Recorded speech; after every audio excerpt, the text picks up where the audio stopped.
दोस्तों स्टडी 91 के online platform में आप सभी का बहुत बहुत स्वागत है। दोस्तों आज आप सभी के समक्ष हिंदी विषय में एक नए तरह से दोस्तों हम लोग पढ़ाई आरंभ करने चल रहे हैं। अभी तक जो मैं आपको पढ़ा रहा था दोस्तों वो स्टडी मटेरियल के टाइप से था, ठीक है। और अब हम लोग जो क्लास स्टार्ट करने चल रहे हैं, आज से जो कुछ हम पढ़ेंगे ये हम पढ़ेंगे दोस्तों क्वेश्चन आंसर फॉर्मेट में, ठीक है। देखिए क्या है ना, मैंने वर्णमाला को कई बार पढ़ा दिया। अब मुझे लगता है कि वो समय आ गया है जब मैं आपसे सवाल करूं। मैं क्या, ये सवाल आपसे परीक्षा में किया जाता है, कौन सी परीक्षा में सवाल पूछा गया, कब पूछा गया, वो सभी मैं आपको बताऊंगा। एक एक सवाल देखेंगे वर्णमाला वाले चैप्टर से, और डेली दोस्तों चैप्टर भी चेंज करते चलेंगे। आज वर्णमाला पढ़ेंगे ना, अब अगले 30 दिन तक आपको वर्णमाला चैप्टर नहीं पढ़ना, ठीक है। अगले महीने की जाकर दोस्तों इसी तारीख को आपको पुनः ये चैप्टर भेंट होगा। फिलहाल तो 30 दिन के लिए आपको प्रतिदिन मैं अलग अलग चैप्टर पढ़ाऊंगा, ताकि आप बोर भी ना हो और हिंदी के हर एक चैप्टर पर आपकी नजर बन सके, ठीक है। तो मैं आपसे कह रहा हूं दोस्तों लेटेस्ट सवाल, ठीक है। एक सवाल और मन में आ रहा होगा कि सर आपने तो बहुत बार पढ़ाया वर्णमाला चैप्टर, फिर आज इस वर्णमाला में क्या खास है। तो आज मैंने ढूंढ कर रखे दोस्तों जितने भी नए सवाल परीक्षा में आए हैं, उन सभी सवालों को दोस्तों इनमें जोड़ करके तब पढ़ाया जा रहा है, ठीक है। तो परीक्षा स्पेशल क्लास है, एक तरह से पूरी परीक्षाओं का निचोड़ है, मजा खूब आने वाला है, ठीक है। तो मजा लेना स्टार्ट किया जाए। आइए पढ़ते हैं दोस्तों, कोशिश कीजिएगा कि कितना बेहतर आप जवाब दे सकते हैं ये ध्यान रखेंगे। पहला सवाल वर्णमाला का जो दे रहा है, ये वीडियो एग्जाम का पेपर हुआ था 2023 में, आपको याद होगा पिछले साल। इस साल तो सरकार जितने भी पेपर कराई दोस्तों एक तरह से लीक ही हुआ, ठीक है।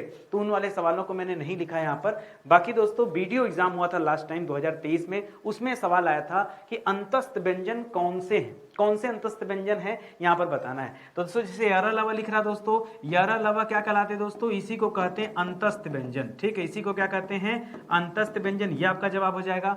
छत्रज्ञ की बात करें दोस्तों, तो छत्रज्ञ, ये तीनों क्या कहे जाते हैं दोस्तों, इनको कहा जाता है संयुक्त व्यंजन। क्या कहा जाता है, इन्हें संयुक्त व्यंजन कहा जाता है, ठीक है। ये आप याद रखेंगे। इसी तरह से ई च छ री, तो ठीक है ये तो हटा दीजिए। सख सह दोस्तों, इसे क्या कहा जाता है, जो सख सह दे रहा है इसे कहा जाता है उष्ण व्यंजन, ठीक है। उष्ण, ठीक है, उष्ण या ऊष्म व्यंजन, चाहे उष्ण कहिए चाहे ऊष्म कहिए, ठीक है। इसे उष्ण या ऊष्म व्यंजन कहा जाता है, ठीक है। वैसे ऊष्म कहा जाता है, उष्ण मत बोलिए, ऊष्म कहा जाता है, ठीक है। इसका मतलब क्या होता है, देखिए ऐसे व्यंजन जिनके उच्चारण में मुंह से गर्म हवा बाहर निकले, ठीक है। तो श ख श ह ऐसे हाथ लगाइए, समझ में आएगा। यर लवा बोलेंगे तो गर्म हवा नहीं निकलेगी, उस स्थिति में हवा अंदर को जाती है, ठीक है। तो यहां पर दोस्तों अंतस्थ के बारे में कह रहा था, तो अंतस्थ जो वायु अंदर जाती है उस टाइम दोस्तों जिस व्यंजन का प्रयोग निकलता है वो दोस्तों अंतस्थ होता है। तो यहां पर यर लव जो है बिल्कुल सही जवाब हो जाएगा, ठीक है। अगले सवाल पर आइए, कह रहा है किस व्यंजन के उच्चारण में, ये सवाल भी दोस्तों वीडियो एग्जाम में आया हुआ है, किस व्यंजन के उच्चारण में जीवा तालु से नहीं टकराती, ठीक है। कौन किसका उच्चारण होता है दोस्तों, तो जो जीभ है वो तालु से नहीं टकराती। जैसे मैं आपसे कहूं कि तालव्य व्यंजन दोस्तों किसे कहा जाता है, तालव्य व्यंजन, ठीक है। तालव्य व्यंजन कौन कौन से होते हैं, तो हम पढ़ते हैं च छ ज और झ, इसे कहा जाता है दोस्तों तालव्य व्यंजन, ठीक है। तो यहाँ पे ज तो जवाब होगा नहीं, यहाँ पे दोस्तों स जवाब हो जाएगा, ठीक है। अच्छा एक चीज और, यहाँ पर स और घ, ये दो चीज दोस्तों आपको परेशान कर सकती, ठीक है।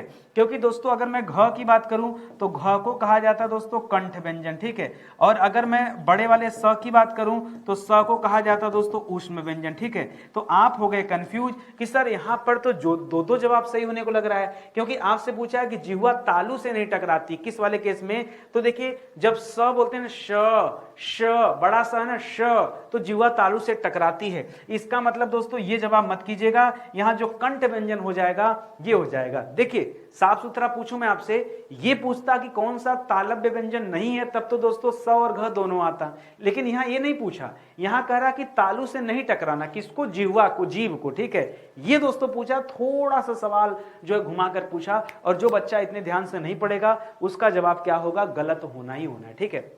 आगे बढ़िए, अगला सवाल देखिए। अगला सवाल भी दोस्तों वीडियो एग्जाम में पूछा गया सवाल। देखिए 2 दिन पेपर हुआ था, 2 शिफ्ट में हुआ था, कुल 4 शिफ्ट चले थे, इस वजह से दोस्तों यहाँ पर सवाल ज्यादा है, ठीक है।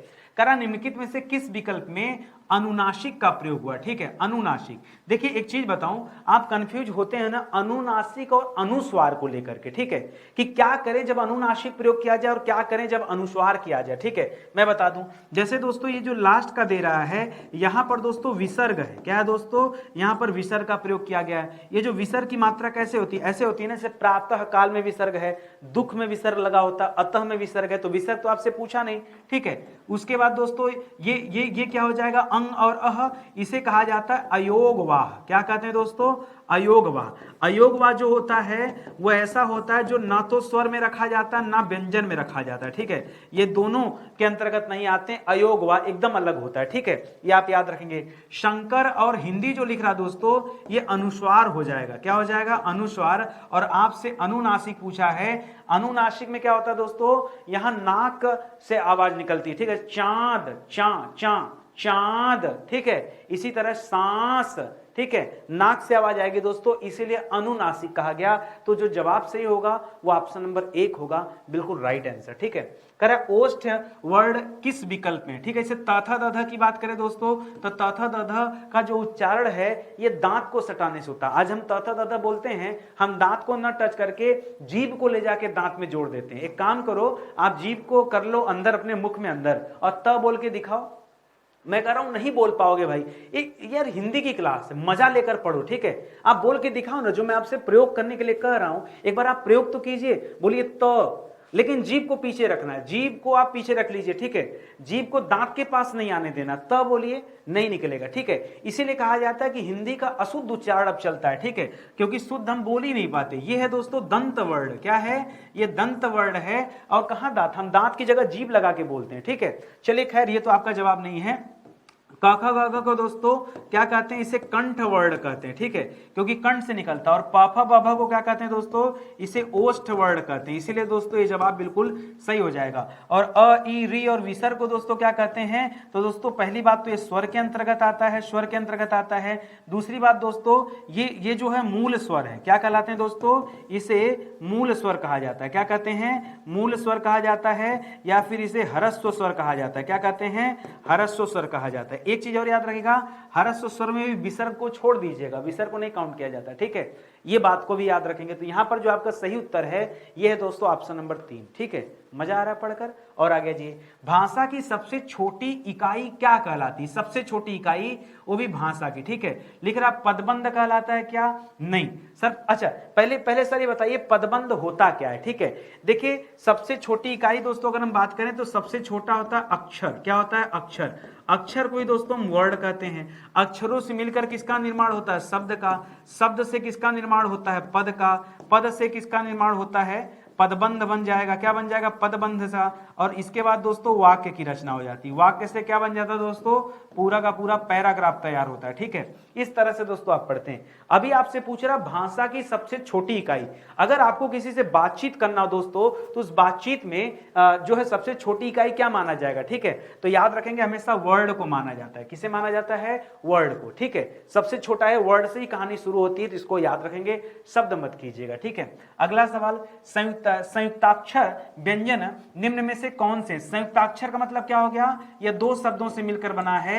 संयुक्त धन अक्षर, ऐसा अक्षर जो संयुक्त हो, यानी दो के मिलन से बना हो, ठीक है। तो यहां पर दोस्तों यरा लव जो है ये तो क्या हो जाएगा, हमने पीछे पढ़ा अंतस्थ था, ये गड़बड़ है।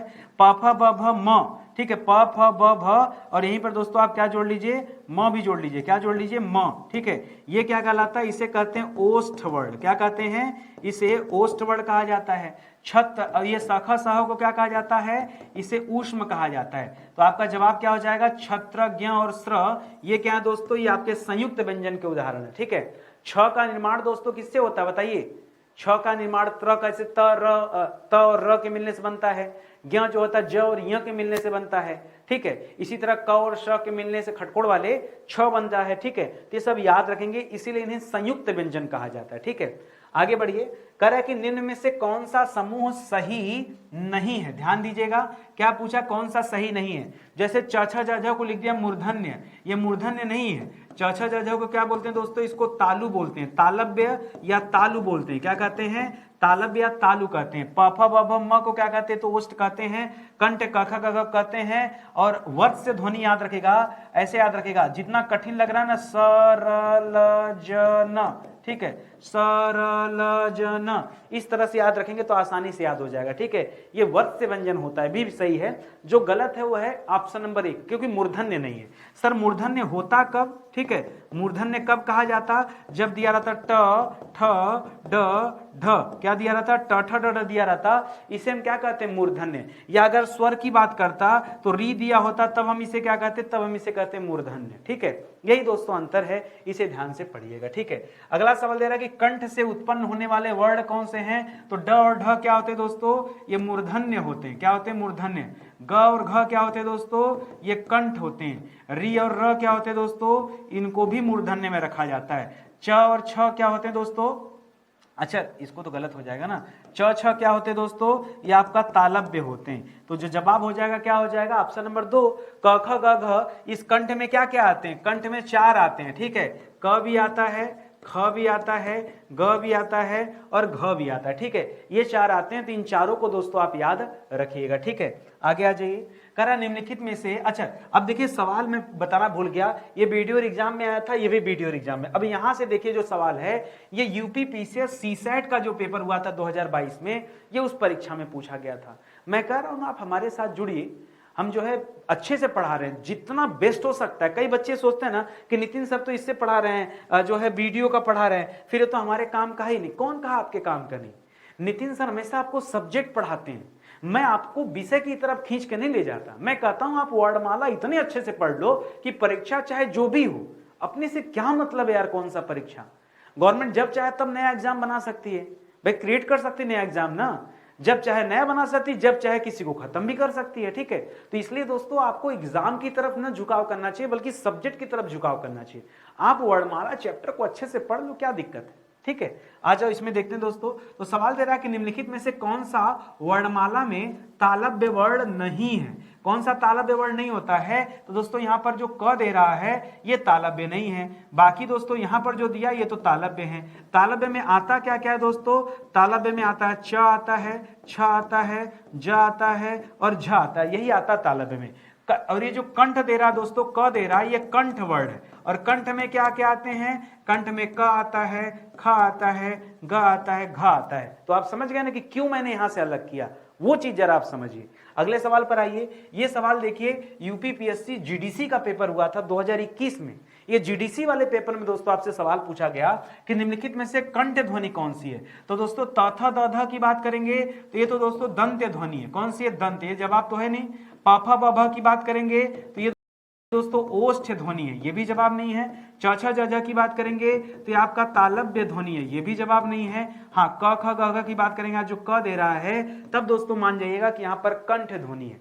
चैप्टर 1 और उससे अलग अलग परीक्षा में कौन कौन से सवाल पूछे गए, वो सभी सवालों पर दोस्तों हम चर्चा पर चर्चा कर रहे हैं, ठीक है। अगला सवाल देखिए, लिख रहा है यूपीपीएससी जीडीसी का पेपर 2021 में जो हुआ था उसमें एक सवाल और आया, ऐसा लंबा चौड़ा सवाल। सुनिए क्या लिखा है, कह रहा है वे ध्वनियां जिनके उच्चारण में स्वर तंत्रियों के निकट आ जाने से उनके बीच निकलती हवा से उनमें कंपन होता है, उनके बीच जो हवा निकलती है उनसे कंपन होता है, उसे क्या कहते हैं, ठीक है। कह नासिक ध्वनि कहते हैं, काकल्य स्पर्शी ध्वनि कहते हैं, घोष ध्वनि कहते हैं, या महाप्राण ध्वनि कहते हैं, ठीक है। मैं एक एक करके आपको समझाता हूं। पहले आप समझिएगा अल्प प्राण महाप्राण क्या होता है, पहले आप कॉन्सेप्ट समझिए, ठीक है। अल्प प्राण एक चीज होता है और महाप्राण एक होता है, ठीक है। एक लाइन में समझाऊंगा। अल्प प्राण मतलब जिनके उच्चारण से कम वायु बाहर निकले, इसीलिए कहा गया अल्प प्राण मतलब वायु। आप पर्यायवाची चैप्टर जब आप पढ़ेंगे तो मैं आपको बताऊंगा कि वायु का पर्यायवाची क्या है। वायु को पवन कहते हैं, हवा कहते हैं, मारुत कहते हैं, प्राण कहते हैं, ठीक है, समीर कहते हैं, ये सब वायु का पर्यायवाची है। तो वहां पर दोस्तों आप प्राण का अर्थ वायु पढ़ते, तो यहाँ अल्प प्राण मतलब जिनके उच्चारण से कम हवा बाहर निकले। तो जितने भी वर्णमाला में जो क वर्ग होता है, उस वर्ग में दोस्तों जो पहला कॉलम होता है और तीसरा कॉलम और पांचवा कॉलम, देखिए बोलिए, ऐसे हाथ लगाइए, बोले क ख, बोलिए क में ज्यादा हवा या ख में, कहेंगे क में ज्यादा कम हवा निकला, ख में ज्यादा निकला, तो क क्या हो जाएगा, अल प्राण। तो याद रखेगा पहली लाइन, तीसरी लाइन और पांचवी लाइन, मतलब क, ग और अंगा, ये क्या होता है दोस्तों, अल प्राण, और 2 और 4 क्या होते हैं दोस्तों, ये आपका महाप्राण। इसी तरह से आप एक चीज और पढ़ते हैं, क्या पढ़ते हैं दोस्तों, इसी तरह से आप पढ़ते हैं घोष अघोष। यहां पे नहीं डिस्कस करना चाहूंगा मैं, घोष अघोष में जब होते हैं दोस्तों तब आप क्या कर लेते हैं, तब आप घोष अघोष में पढ़ते हैं। देखिए घोष और अघोष, अघोष तो अलग होता है और सघोष होता है, ठीक है, लिख लीजिए यहां पर, एक होता है अघोष और एक होता है, चाहे आप इसे घोष कहिए, ठीक है, और चाहे आप इसे क्या कर दीजिए, सघोष कहिए, एक ही बात है ना, चाहे घोष कहिए चाहे सघोष, ठीक है। तो पहला दूसरा क्या होता है, यहाँ पर अघोष होता है, और तीसरा चौथा पांचवा क्या होता है, ये आपका सघोष होता है, ठीक है। तो याद रखेंगे यहाँ पर ये जो स्वर तंत्रियों के निकट आने की बात की जा रही है, इसी को कहते हैं घोष, ठीक है, क्योंकि यहाँ स्वर तंत्रियां क्या होती है, निकट आ जाती है, ठीक है। तो इसको याद रखेगा। काकल्य स्पर्शी वर्ण मत करिएगा, स्पर्शी वर्ण अलग होते हैं, काकल्य अलग होता है। काकल्य वर्ण ह को कहा जाता है। कभी आपसे पूछा जाए काकल्य क्या है तो क्या बताएंगे, सिर्फ और सिर्फ ये जो ह है ना, यही काकल्य वर्ण कहलाता है, तो इसे भी याद रखेंगे। अगले सवाल पर आइए, कह रहा केंद्रीय हिंदी। अच्छा ये सवाल देखिए जीडीसी 2021 में पूछा गया। आपको क्या लगा वर्णमाला से घिसे पिटे सवाल लेकर आएंगे? जब कभी नितिन सर की आप क्लास को देखेंगे ना, आपको कभी ऐसा एहसास नहीं होगा कि मेरा समय जाया जा रहा, हमेशा आप समय का सदुपयोग ही कर पाएंगे, ठीक है। सवाल क्या दिया है, केंद्रीय हिंदी निदेशालय ने हिंदी की मानक वर्णमाला में मूलतः कितनी स्वर और कितनी व्यंजक ध्वनियों को स्थान दिया है, टोटल कितना स्थान है दोस्तों, तो ये बताइए, ठीक है। तो याद रखेंगे, हम ये तो जानते हैं कि 11 स्वर हैं, कितने होते हैं, स्वरों की संख्या कितनी दोस्तों, 11 है, ठीक है, ये हम जानते हैं। लेकिन व्यंजन की संख्या कितनी है, तो आप जानते हैं दोस्तों व्यंजन की संख्या आप करते हैं 33, ठीक है, आप करते हैं व्यंजन की संख्या 33। लेकिन याद रखेंगे ये मत कीजिएगा यहाँ पे, क्यों, क्योंकि दोस्तों यहाँ पे लिखा मानक वर्णमाला, ठीक है, और जो मानक वर्णमाला है, जो मानक वर्णमाला है उसमें 33 की जगह 35 माना गया, ठीक है। तो इस वजह से 11 और 35 कीजिएगा, ये वाला ऑप्शन सही होगा।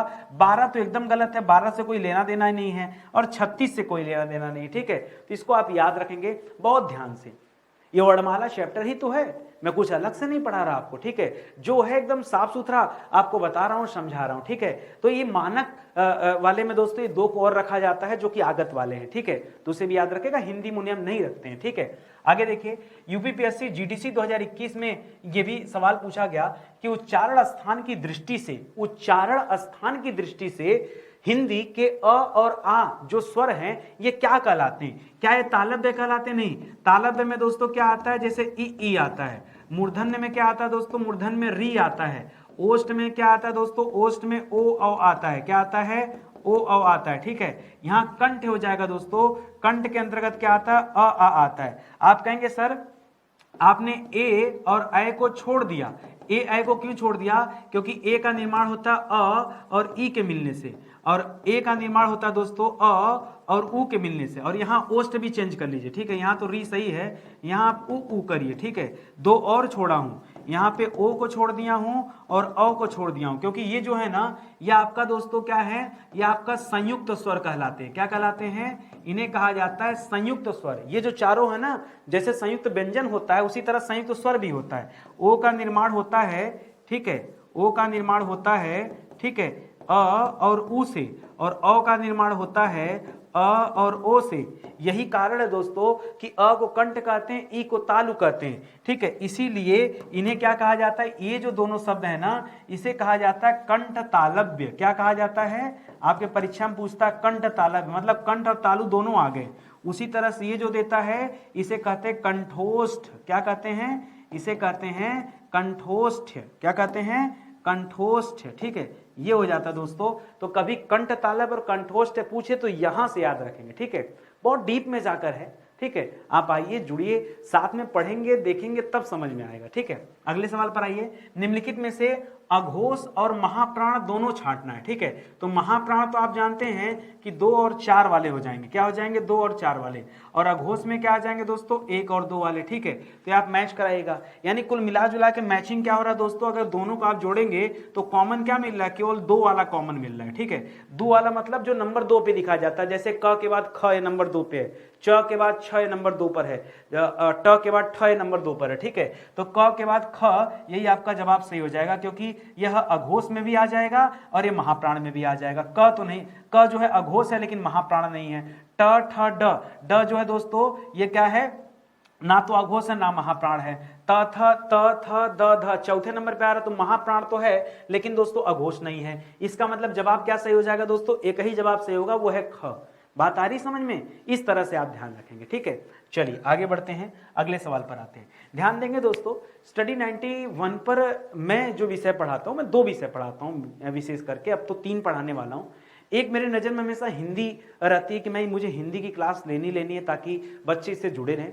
दूसरा है जीएस की क्लास, बहुत सारे बच्चे नहीं जानते बट मैं आपको बताना चाहूंगा दोस्तों, आप सिर्फ एक मौका मुझे दीजिए, सिर्फ एक मौका, और एक बार दोस्तों आपने भारत में कहीं से भी कोचिंग किया हो, चाहे ऑनलाइन पढ़ा हो, चाहे ऑफलाइन पढ़ा हो, चाहे पहली बार आप पढ़ने आ रहे हैं, चाहे आप बहुत दिनों से पढ़ रहे हैं, मैं कह रहा हूं अगर फ्री की क्लास है तो देखने में कोई दिक्कत आपको नहीं ना, तो आप आइए स्टडी 91 के प्लेलिस्ट में, वहां पर दोस्तों आपको एंशिएंट हिस्ट्री, संपूर्ण प्राचीन इतिहास का वीडियो मिलेगा, क्रम से मिलेगा दोस्तों। 1 नंबर से लेकर के 45 नंबर तक ये प्राचीन इतिहास पढ़ाया गया है, 46 नंबर से लेकर 91 नंबर तक दोस्तों मध्यकालीन इतिहास पढ़ाया गया है, 92 नंबर से लेकर 150 नंबर तक आधुनिक इतिहास पढ़ाया गया, मतलब कि पूरा का पूरा जो इतिहास है 150 लेक्चर में। इसी तरह से दोस्तों 151 नंबर से लेकर के 230 नंबर तक जो है यह पॉलिटी पढ़ाया गया है, पूरा दोस्तों यहाँ पढ़ेंगे तो 80 लेक्चर मिलेगा, ठीक है। और इसी तरह दोस्तों 231 नंबर से जो आगे क्लास चल रही है वो आपके विश्व भूगोल की क्लास चल रही है, अभी समाप्त नहीं हुआ है, ठीक है। ये क्लास भी दोस्तों हम लोग 300 के अराउंड पहुंच रहे हैं। कितना क्लास दोस्तों, 300 के अराउंड पहुंच चुके हैं, लेकिन ये क्लास समाप्त नहीं। कब देखा जाए सर ये वीडियो, तो याद रखिए सुबह 9:06 पे, ठीक है, सुबह 9:06 पे आप आ सकते हैं, देख सकते हैं।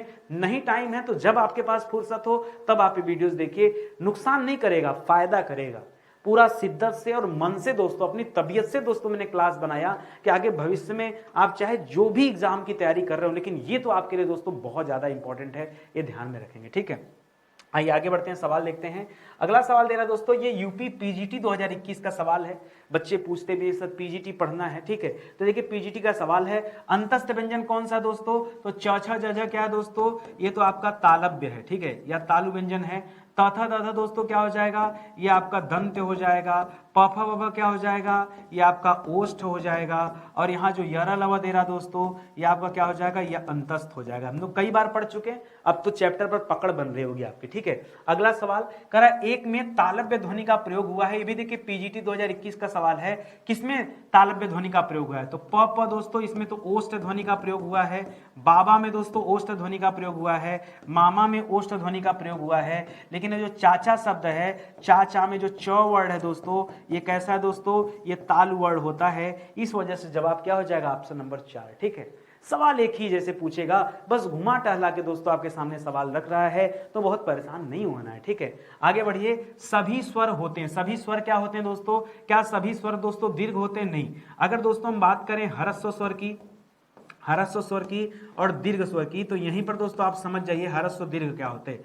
ह्रस्व स्वर में दोस्तों आता है अ, ई, उ और री, अ, ई, उ, री, ये जो 4 है दोस्तों ये ह्रस्व माने जाते हैं। इसी तरह से दोस्तों जो आ आता है, जो बड़ी ई आता है, जो बड़ा उ आता है, ठीक है। इसके अलावा दोस्तों ए आता है, ऐ आता है, औ आता है, ओ आता है, ओ आता है और अ आता है, ठीक है।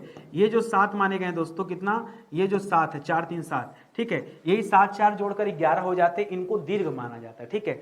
लेकिन दोस्तों ये नहीं है, बात आती सर अघोष, अल्प प्राण, महाप्राण, तो सभी जो स्वर होते हैं इनको क्या कहा जाता है दोस्तों, तो स्वरों को ना तो अघोष में रखा जाता है, ना ही महाप्राण माना जाता है, ठीक है। इनको क्या माना जाता है दोस्तों, इनको अल्प प्राण के तहत रखा जाता है। जितने भी स्वर होते हैं इसको किसके तहत रखा जाता है, अल्प प्राण के तहत रखा जाता है। इसको अपने दिमाग में फीड कर लीजिएगा, इसका अघोष से कोई लेना देना नहीं है, ये आप याद रखेंगे, क्योंकि स्वर तंत्रियों का यहाँ प्रयोग कोई नहीं है, ठीक है। होता है, लगता है आपको ऐसा है, लेकिन ये एकदम ध्यान रखेंगे।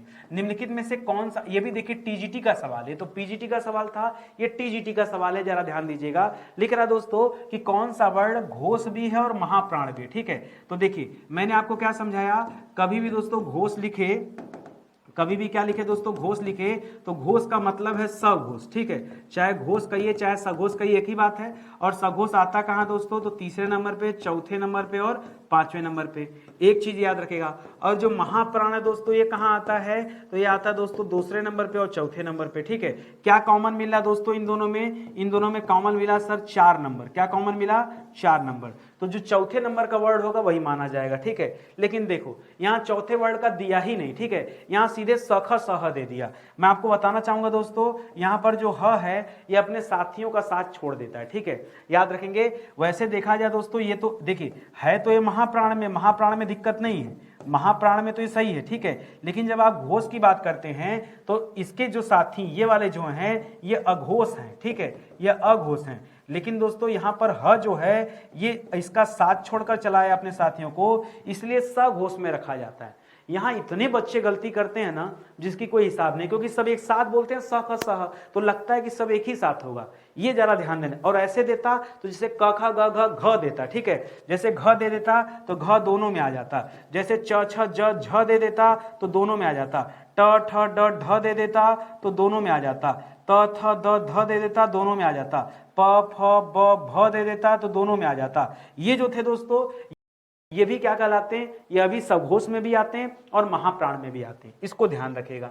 अगला सवाल देखिए, DSSB TGT का पेपर हुआ था 2021 में, उसमें सवाल आया कि निम्नलिखित शब्दों में से उस शब्द को चुनिए जिसमें उचित स्थान पर अनुस्वार का प्रयोग हुआ है, ठीक है। अनुस्वार का जो प्रयोग हुआ दोस्तों उसको चुनाव करना, ठीक है। करा ध्वनिया, ध्वनिया, संशोधन। पहली बात तो दोस्तों गलत लिखा है, ध्वनिया लिखा कैसे जाएगा देखिए, तो ध्वनिया में लास्ट में करेंगे चंद्र बिंदु। संशोधन भी गलत लिखा है दोस्तों, संशोधन इस तरह से लिखा जाएगा, ठीक है। संयुक्त सही लिखा है, गणतंत्र भी सही लिखा है, ठीक है, ये सब सही लिखा है। बात क्या पूछ रहा है एक बार फिर से पढ़िए सवाल। सवाल पूछ रहा दोस्तों कि निम्नलिखित में से उस शब्द को चुनिए जिसमें उचित स्थान पर अनुस्वार का प्रयोग हुआ है। मैंने पीछे आपको बताया था अनुनासिक और अनुस्वार। अनुनासिक में मैंने आपको क्या समझाया कि अनुनासिक में नाक वाला आ जाता है तो यहाँ चंद्र बिंदु नजर आएगा, और अनुस्वार में हमेशा क्या आएगा दोस्तों, अनुस्वार में हमेशा अंक की मात्रा आएगी। क्या आएगी, अंक की मात्रा। तो दोस्तों पहले तो जो गलत लिखा उसे तो हटा दो, जैसे अगर यहाँ ये रहता तो दोस्तों उस आधार पे ये अनुनासिक हो जाता। क्या हो जाता, अनुनासिक हो जाता।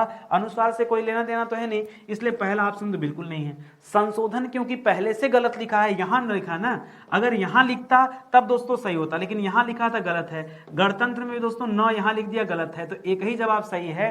अंक की बिंदी कहाँ दिख रही है, संयुक्त में दिख रही ना, तो जवाब यही सही हो जाएगा। अगर बातियों को सही ढंग से लिखता तो जवाब वो सही हो जाता, ठीक है। तो इसको याद रखेंगे, कोई दिक्कत नहीं ना। चलिए आगे बढ़िए।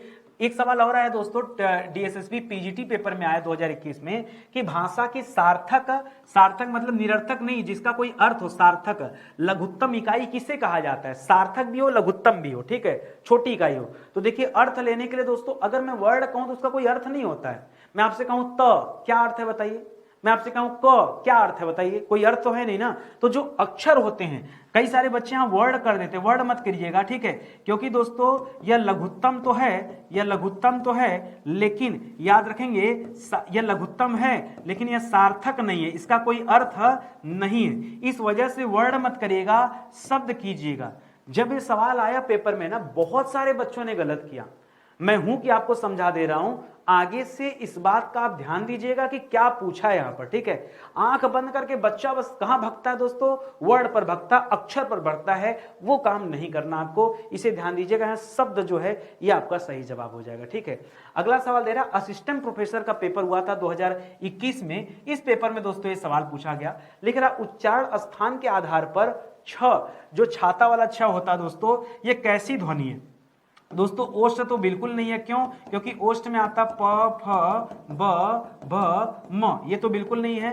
दंतोष्ठ दोस्तों नहीं होता है, दंतोष्ठ में व आ जाता है।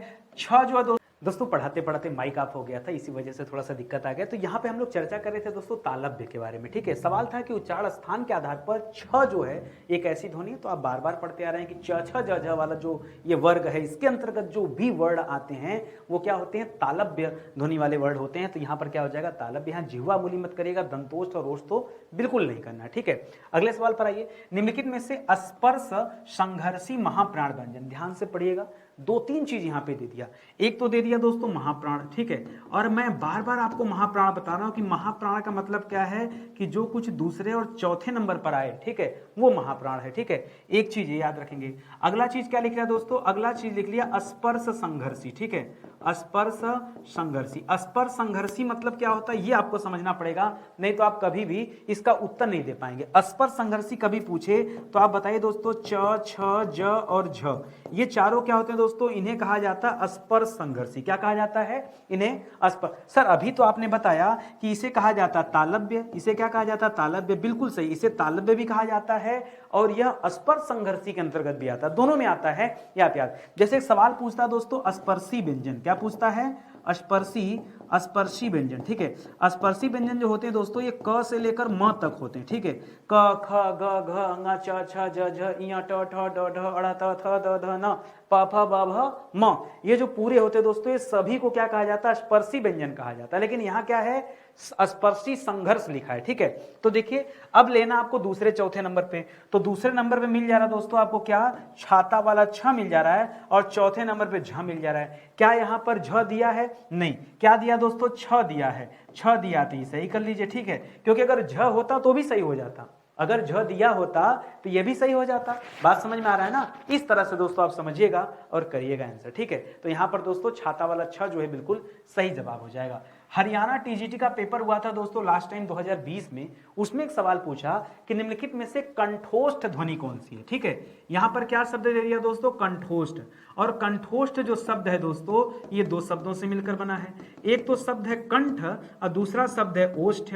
तो कंठ में क्या हो जाएगा दोस्तों, जैसे अ की बात करें तो अ तो दोस्तों कंठ ध्वनि है, ठीक है, कंठ तो पूछा नहीं है। ई जो है दोस्तों ये क्या है? ये ई जो है ये तालु ध्वनि है, ठीक है। ऊ जो है दोस्तों ये ओष्ठ ध्वनि है। क्या है? ये ओष्ठ ध्वनि है। लेकिन यहाँ जो ओ दे दिया, ये वाला ओ, इस ओ का निर्माण कैसे होता है दोस्तों, मैं आपको बताता हूँ। देखिए हमेशा अ के साथ छोटा ऊ जुड़ जाता है। अ क्या होता है दोस्तों? अ तो कंठ ध्वनि कहलाता है। ऊ को क्या कहते हैं? ऊ को ओष्ठ ध्वनि कहते हैं। यही कंठ और ओष्ठ मिलकर क्या बन गया? कंठोष्ठ बन गया। तो जवाब क्या सही हो जाएगा? ऑप्शन नंबर 4 बिल्कुल सही जवाब हो जाएगा। निम्नलिखित में से कौन सा अंतस्थ व्यंजन है? अंतस्थ व्यंजन हम लोगों ने क्या पढ़ा? य पढ़ा, हम लोगों ने र पढ़ा, हम लोगों ने ल पढ़ा और हम लोगों ने व पढ़ा, यही पढ़ा ना। तो यहाँ पर ल मिल जाएगा। प क्या होता है दोस्तों? ये तो ओष्ठ ध्वनि है। च दोस्तों क्या हो जाएगा? तो तालु ध्वनि है। ट दोस्तों क्या हो जाएगा? मूर्धा ध्वनि है, ठीक है, मूर्धा। तो यहाँ पर जवाब क्या हो जाएगा? ऑप्शन नंबर 1 दोस्तों बिल्कुल सही उत्तर हो जाएगा। आगे बढ़िए। कह रहा सवाल दे रहा दोस्तों, ये लोअर का पेपर हुआ था दोस्तों 2019 में, उसमें सवाल आया था कि निम्नलिखित में से कौन सा स्वर कंठ तालव्य है? कंठ तालव्य दे दिया ना, तो कंठ तालव्य मतलब क्या है दोस्तों? यहाँ पर कंठ और तालु ये दोनों का प्रयोग यहाँ पर हुआ है। तो देखिए अगर बड़ी ई की बात करेंगे तो बड़ी ई तो दोस्तों तालव्य तो है, लेकिन यहाँ कंठ नहीं है, ठीक है, तो ये तो जवाब होगा नहीं। बड़ा आ जो है दोस्तों एक कंठ ध्वनि होता है। ओ दोस्तों क्या होता है? इसे कंठोष्ठ कहते हैं। क्या कहते हैं? कंठोष्ठ कहते हैं, ठीक है। यहां पर दोस्तों जो ए दिया है ये कंठ तालव्य हो जाएगा। कैसे? जरा समझिएगा। ए का निर्माण होता है अ के साथ ई के जुड़ने से। किससे? अ और ई मिलके। और अ को क्या कहते हैं दोस्तों? अ को कहते हैं कंठ ध्वनि, ई को कहते हैं तालु ध्वनि। इस वजह से दोस्तों यहाँ जवाब क्या हो गया? कंठ तालव्य बन गया, ठीक है। तो जवाब क्या सही हो जाएगा? ऑप्शन नंबर 4 यानी ए वाला जो जवाब है दोस्तों सही हो जाएगा। अनुस्वार किसका कार्य करता? अनुस्वार, क्या अनुस्वार विसर्ग का कार्य करता है? नहीं। क्या अनुस्वार दोस्तों चंद्र बिंदु का काम करता? नहीं। चंद्र बिंदु का काम अनुनासिक करता है। कौन करता है? चंद्र बिंदु का काम अनुनासिक करता है। क्या अनुस्वार पंचम वर्ण का कार्य करता है? जी हाँ, अनुस्वार पंचम वर्ण का काम करता है। पंचम वर्ण मतलब जैसे अंग, इ, ठीक है, इनका कार्य करता है दोस्तों। तो अनुस्वार यहाँ पर जवाब क्या हो जाएगा? 3 नंबर जवाब बिल्कुल सही हो जाएगा, ठीक है। अगला सवाल देखिए, यह सवाल भी लोअर 2019 में पूछा गया सवाल है, ठीक है। और सवाल क्या दे रहा है कि जिन स्वरों के उच्चारण में हवा नाक से भी निकलती है उन्हें क्या कहते हैं, ठीक है। कोई स्वर ऐसा है जिसका उच्चारण हमने किया और हवा कहां से निकल रही? नाक से निकल रही है, ठीक है। नाक से मतलब नासिका, निर्नुनासिक नहीं, अनुनासिक, ठीक है। मौखिक भी नहीं, लुंठित भी नहीं, क्या हो जाएगा? अनुनासिक। नाक से कब? अंग, ठीक है, तो नासिक हो जाएगा। अह जो होता है दोस्तों विसर्ग में आता है, ठीक है। निम्नलिखित में से कौन सा संयुक्त स्वर नहीं है? तो संयुक्त स्वर दोस्तों कौन सा नहीं है? यहाँ पर ऊ जो है संयुक्त स्वर नहीं है, ए है। कैसे? ए का निर्माण होता है अ और ई के साथ, अ का निर्माण होता है अ और ए के साथ, ओ का निर्माण होता है अ और उ के साथ। और 5 नंबर पर नोट करिए अ का निर्माण होता है अ और ओ के साथ, ठीक है। इन दोनों को कहा जाता है कंठ तालव्य। क्या कहा जाता है? कंठ तालव्य वर्ड है, ठीक है, कंठ तालव्य वर्ड है। इन्हें क्या कहा जाता है? कंठोष्ठ। क्या कहा जाता है? कंठोष्ठ, ठीक है, ये कहा जाता है। तो जवाब क्या सही है? ऊ वाला जवाब सही है। जो ऊ है ये सिर्फ ओष्ठ ध्वनि है। क्या दोस्तों? यह ओष्ठ ध्वनि है, ओष्ठ वर्ग के अंतर्गत आता है, यह कंठोष्ठ में नहीं आता। जबकि जवाब क्या पूछा है? कंठोष्ठ के बारे में पूछा है, ठीक है। दोस्तों अगला सवाल दे रहा है, ये लोअर 2019 की परीक्षा में पूछा गया सवाल है कि निम्नलिखित में से कौन सा वर्ड दंत नहीं है। ध्यान दीजिएगा, जहां कहीं भी ये सवाल करे कि कौन सा नहीं है, बहुत ध्यान देने की जरूरत है, अन्यथा कंफ्यूजन में गलत हो सकता है। अब बात आती है दोस्तों कि दंत वर्ड कहा किसे जाता है। तो दंत वर्ड कौन कौन से होते हैं दोस्तों? जैसे आप पढ़ते हैं त को, थ को, द हो गया, ध हो गया और न हो गया, ये कहलाते हैं दोस्तों दंत वर्ड। तो यहाँ त थ तो दिया है तो सही है, लेकिन दोस्तों यह ल और य ये दोनों दे दिया। अब आप कहेंगे सर ल और य ये दोनों नहीं होता है, क्योंकि ये ल और यर लव हम लोग पढ़ते हैं कि अंतस्थ व्यंजन के अंतर्गत आता है। लेकिन मैं आपको बताना चाहूंगा दोस्तों, दंत में यह भी शामिल किया जाता है। दंत वर्ड के अंतर्गत ल भी आता है। जिस तरह से दोस्तों र जो होता है ना, र को मूर्धन्य में शामिल किया जाता है, उसी प्रकार से ल को किस में शामिल किया जाता है? दंत वर्ड में शामिल किया जाता है। ये भी आप ध्यान में रखेंगे, ठीक है। बाकी बचा य, तो यह दोस्तों नहीं आएगा, क्योंकि जो यह है ये क्या है? अंतस्थ व्यंजन हो जाएगा, ठीक है। ये सवाल था। अगला सवाल पढ़िए, यह सवाल भी लोअर 2019 के पेपर में पूछा गया है कि हिंदी स्वरों का वर्गीकरण के आधार पर दे रहा है कि जब जीव के भाग के आधार पर किया जाता है, किसके आधार पर? स्वरों का वर्गीकरण जो है दोस्तों, जब जीव के भाग के आधार पर किया जाता है तो कौन सा इसके अंतर्गत नहीं आता? तो देखिए, 3 जिह्वा के आधार पर दोस्तों, जिह्वा के आधार पर जो स्वर होते हैं 3 प्रकार के होते हैं। एक होता है अग्र स्वर, दूसरा होता है मध्य स्वर, तीसरा होता है पश्च स्वर, ठीक है। तो अग्र, मध्य और पश्च तो होता है, विवृत नहीं होता है। विवृत समृद्ध दोस्तों ये ओष्ठ के आधार पर जब आप पढ़ेंगे तब दोस्तों आपको मिलेगा विवृत समृद्ध, ठीक है। तो ये सवाल आपने पढ़ लिए ध्यान से। आज की क्लास हालांकि पहले दिन की क्लास थी, लेकिन दोस्तों मुझे बड़ा स्ट्रगल करना पड़ा, सच बताऊं तो, ठीक है। स्ट्रगल यही कि माइक की बैटरी दोस्तों समाप्त हो गया था, इसकी वजह से थोड़ा सा कभी कभी हो जाता है टेक्निकल दिक्कत, ठीक है। याद रखेंगे हिंदी इंडिविजुअल का बैच दोस्तों हमारा सुपर सेलिंग बैच है। आप एक बार इस बैच को ज्वाइन करिए, आप इतना कंफर्टेबल रहेंगे ना और कहेंगे कि हिंदी हमने यूं ही सीख लिया, कितने मजे के साथ, ठीक है। इस बैच में जैसे यहां पर आपको सवाल पढ़ाए जा रहे हैं ना, ऐसे 3000 सवाल दोस्तों इस बैच में पढ़ाए गए। जो इस बैच में सवाल हो इस किताब में नहीं है, जो इस किताब में सवाल हो इस बैच में नहीं है। किताब में 6000 अलग से सवाल दिए गए हैं, वो आपके प्रैक्टिस के लिए दिए गए हैं। आप अपनी हिंदी का बुक दोस्तों परचेज कर सकते हैं, ठीक है। ये यहाँ पर दोस्तों हमारा हेल्पलाइन नंबर है, कहीं किसी भी प्रकार का डाउट हो तो आप हमसे कांटेक्ट कीजिए, हमारी टीम आपसे कनेक्ट हो जाएगी और अच्छे से आपको बैच भी ज्वाइन करा देगी। या बुक चाहिए, ई बुक चाहिए, जो कुछ चाहिए आप अपनी समस्या बता सकते हैं, ठीक है। तो चलिए आगे बढ़ते हैं दोस्तों, यही सेशन समाप्त होता है। मिलते हैं अगले लेक्चर में, तब तक के लिए बहुत बहुत धन्यवाद आप सभी का। जय हिंद, जय Bharat, thank you so much.